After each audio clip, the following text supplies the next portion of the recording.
Hello everyone, this is the stress topic, and in this particular video we're going to look at managing and coping with stress, and in particular look at the drug therapies that are used to treat stress.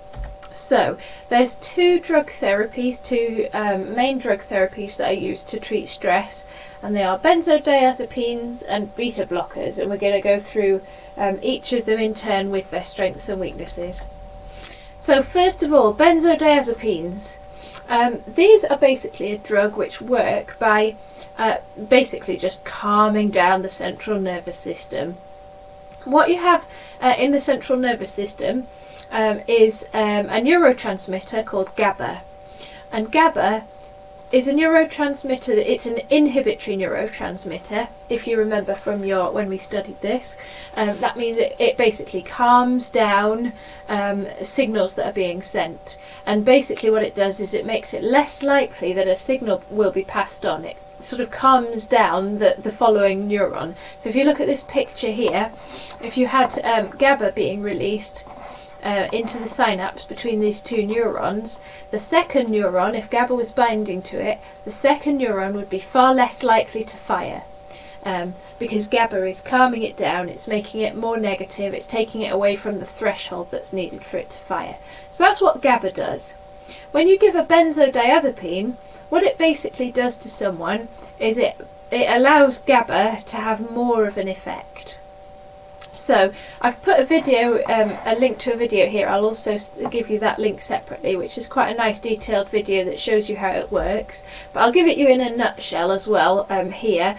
The basic idea is that when you have a benzodiazepine, you can see that's this orange particle here. It's going to bind to the receptor. This is a GABA receptor, which is specifically designed to receive GABA in that lock and key shape.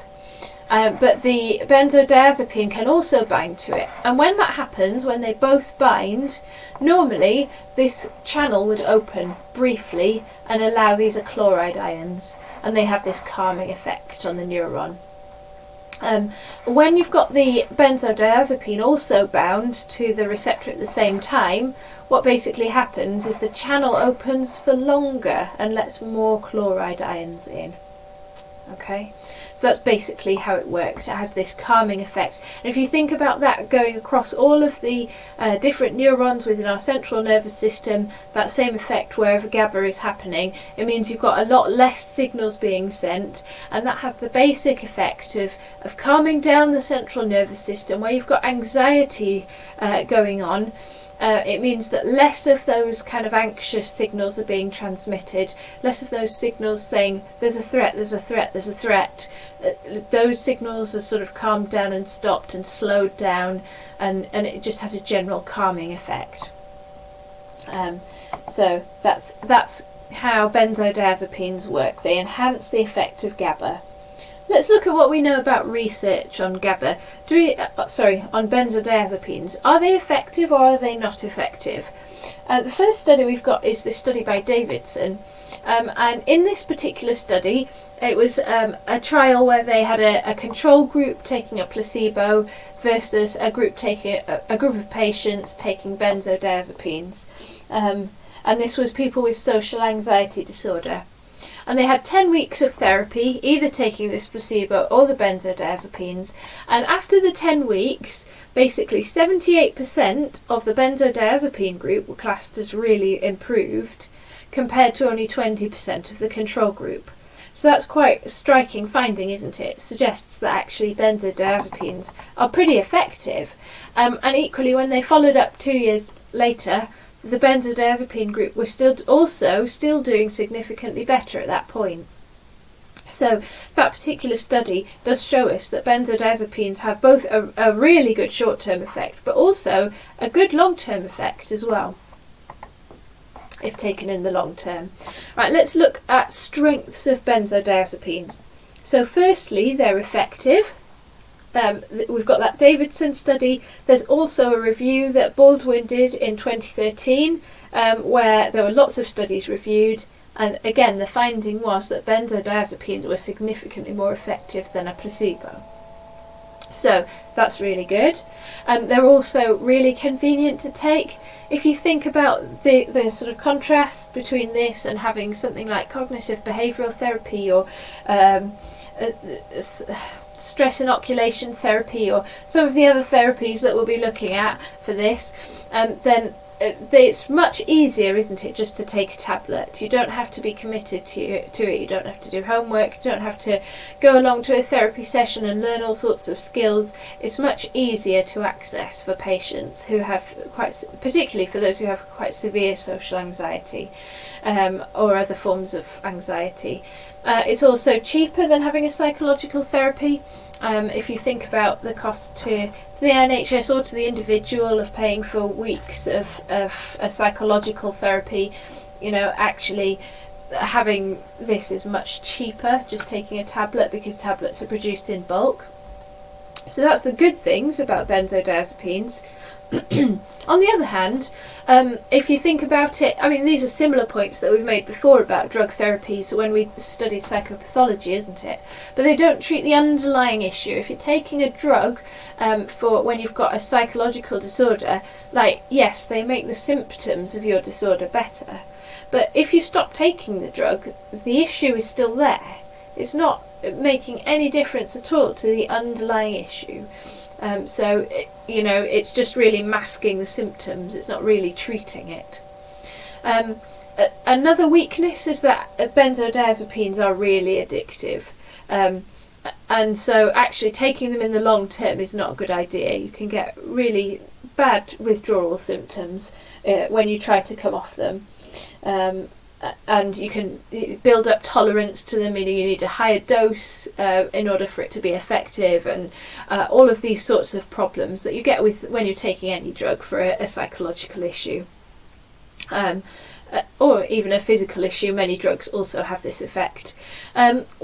Equally, side effects, particularly for benzodiazepines, things like weight gain, sexual dysfunction, are really quite bad, so that people would end up not taking it. So you could then argue that actually if a drug has side effects that are so bad that people stop taking it, that does make it less effective. You need to have a drug that people will be willing to keep taking if it's going to be an effective treatment. Okay, beta blockers. Let's have a look at how these work. So these are a slightly different way of tackling stress, because what they actually do, if you remember when we have our fight or flight reaction, we have two hormones released called adrenaline and noradrenaline, and they travel around the body and they have lots of different effects on us. Let's take the obvious one, which is raising heart rate. Now, the way it raises heart rate is that adrenaline actually binds to receptors on our heart tissue, and it causes the heart muscles to contract faster, basically. That's how it raises heart rate. And what the beta blockers actually do is they bind to these receptors and block them.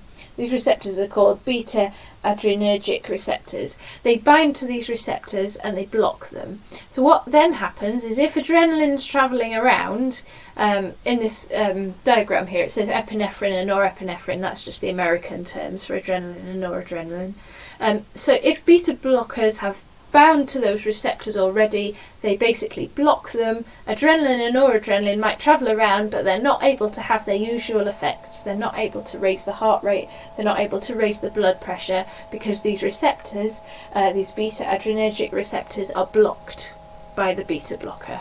So that's the way it works. So you don't get that physical stress response caused by the SNS.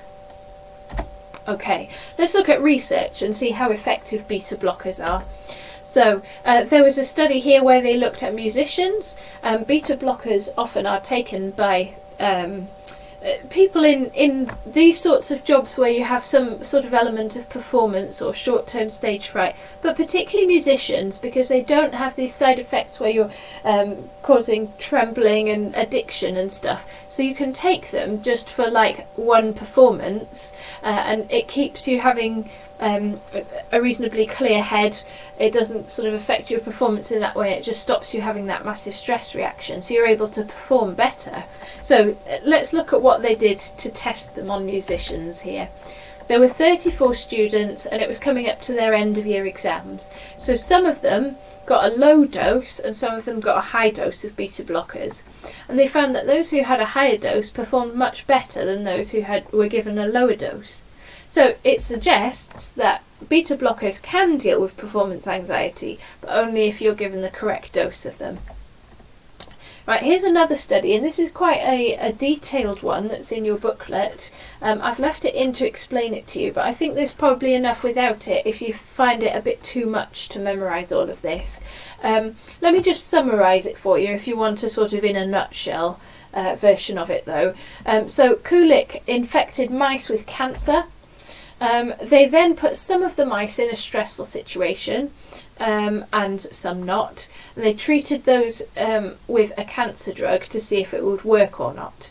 And those in the stressful situation, the cancer drug didn't work.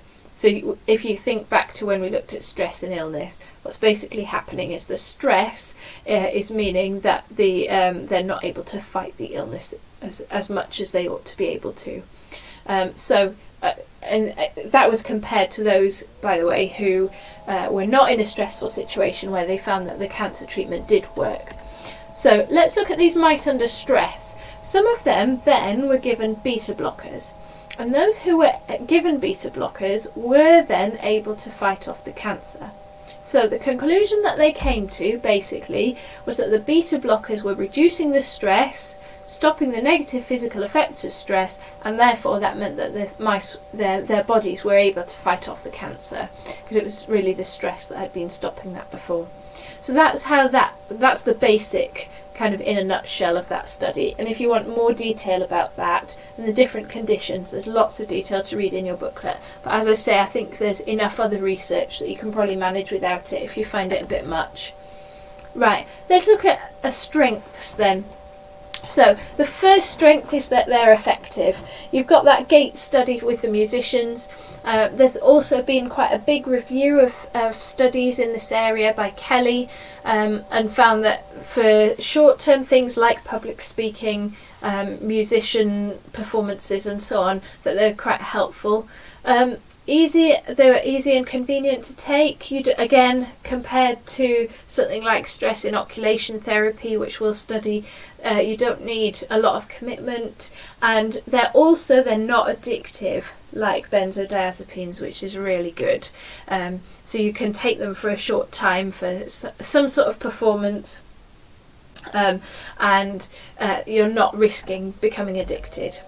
Weaknesses, on the other hand, again, they're only masking the symptoms of stress rather than treating the underlying issues.